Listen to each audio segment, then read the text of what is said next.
So then we come to Mary in beauty. The beauty of the earth and all of its creatures are wonderful things. I mean, there's so much to appreciate, and we'll talk about that in a couple of sessions down the road. The wonderful beauties of the earth and its creatures are fantastic.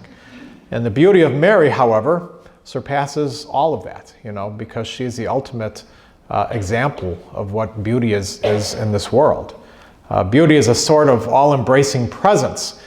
The universe, as I was researching this, one of the imagery that I was able to find was a person said that the universe might be called a museum in which all these things of beauty are on display. And so we see so much in the world that is beautiful. And so this natural beauty is so pure, so refined, that it is intended by the Creator to produce in us the tenderest and noblest of feelings, And so when you encounter beauty in the world, it just wells up inside of you. And I'm going to talk about that later on tonight.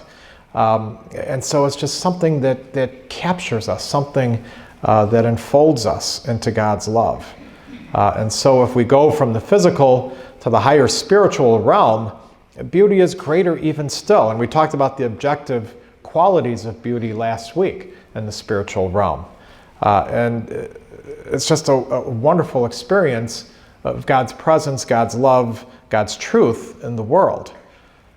Now, sometimes we lose our appreciation of that beauty. And because of that, we lose our appreciation of the Blessed Mother Mary sometimes. But hopefully tonight will kind of reawaken for us, if we need that, an opportunity to really understand and to caress that beauty in our lives that is represented by the Blessed Mother. And so Mary is like a mother who is ever watchful over the world with a friendly smile from her child. So what else is there that can express so much warmth and love as a genuine smile? When we smile upon Mary's image, is it wrong to suppose that maybe she is smiling back at us from afar? Now you recognize hopefully that statue. That statue is Our Lady of the Smile, and it's a statue that has great connection to our patroness, St. Therese of Lisieux. When she was a young girl, she was very, very ill, close to death, and this statue in her room smiled at her. And so when we were contemplating a new shrine to the Blessed Mother at St. Teresa, Father Matt suggested the Our Lady of the Smile statue that was so significant in the life of St. Therese of Lisieux. And so that statue has great meaning, great significance for us as a parish, but it also reminds us, how many statues, how many images, depictions, paintings of the Blessed Mother do you see where she's frowning? Almost all of the photos, she's smiling. And so she models for us in that smile the love of God in our lives. And it's a tremendous gift to be able to see that. So just spend a couple minutes together. How do you experience the Blessed Mother in your life? So maybe a few brave souls wouldn't mind sharing that with the group. They'll kind of get us started. But how do you experience the Blessed Mother in your life? What are some things that impact you in terms of that relationship? Anybody want to share?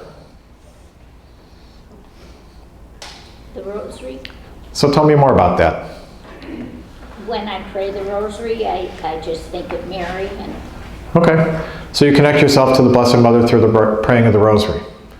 That's a tremendous gift. Yeah. So I appreciate that. Yes?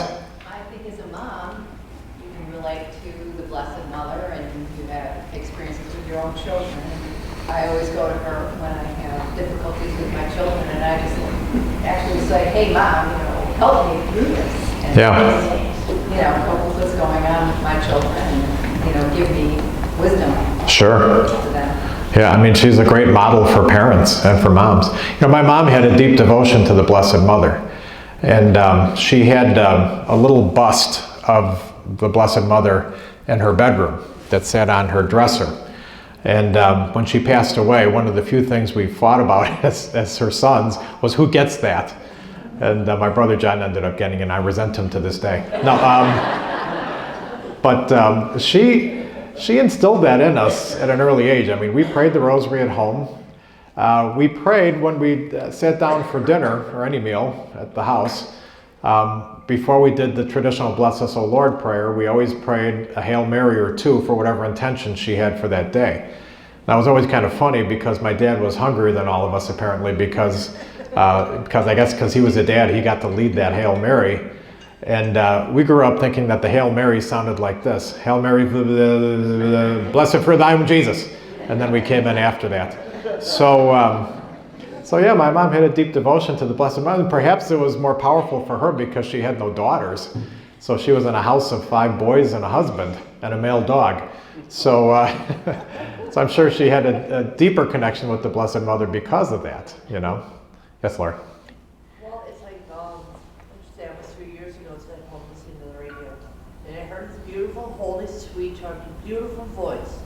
And I don't know who she was, but she came out into a glory, and that was it.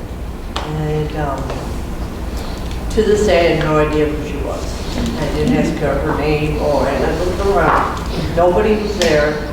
And she just, I think it was Mary. I don't know. Maybe it was, but So you heard the voice of the Mother of God. yeah. That's incredible. I think it was her.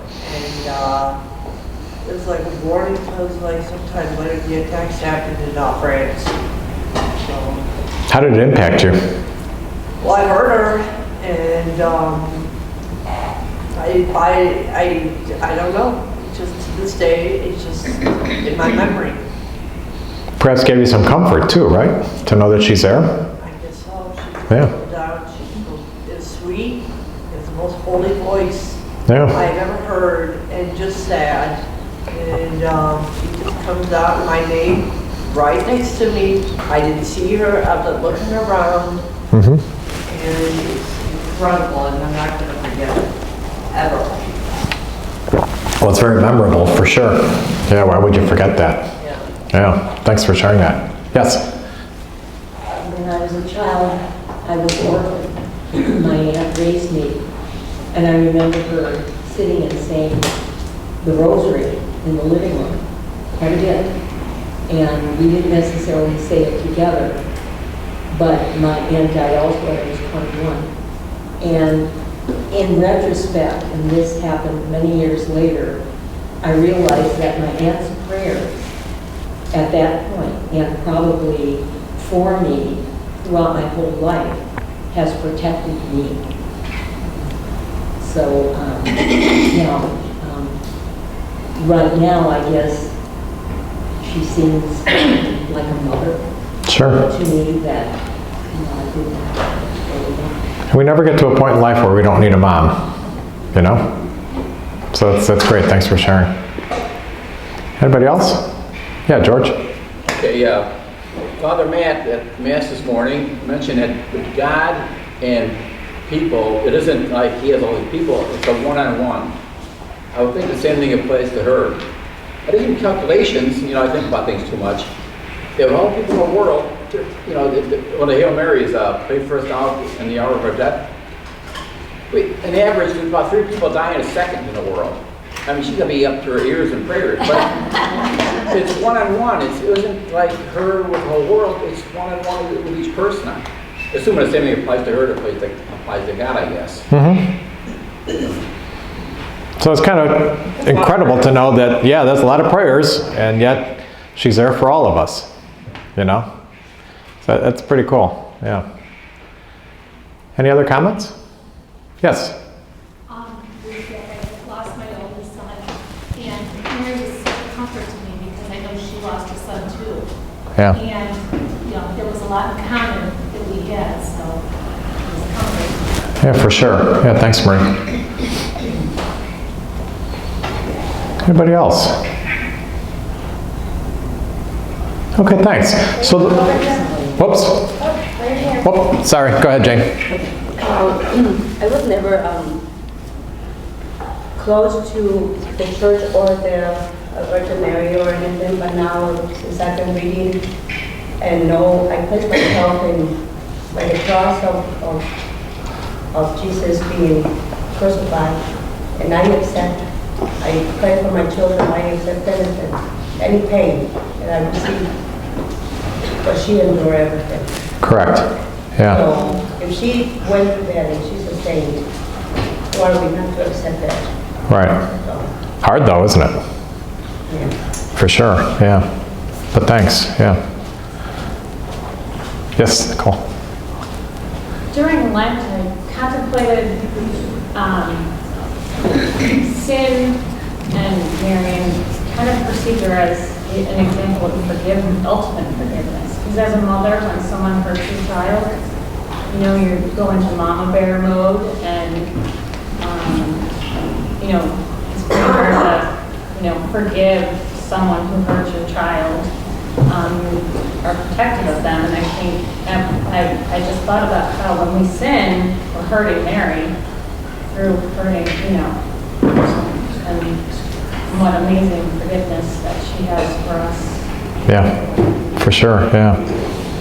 Yeah, so I mean, these are all examples of how she is a model for us. You know, the few that I mentioned, enhanced by some of the other examples that you all have given. I mean, it just tells you how powerful a relationship she has with us, and that she is able to provide so much for us, you know. And it seems like almost any moment of life that we experience, from all the highs to all the lows, Mary can help us to be able to handle those moments a little bit better, you know. And so that speaks to how important she is in our lives.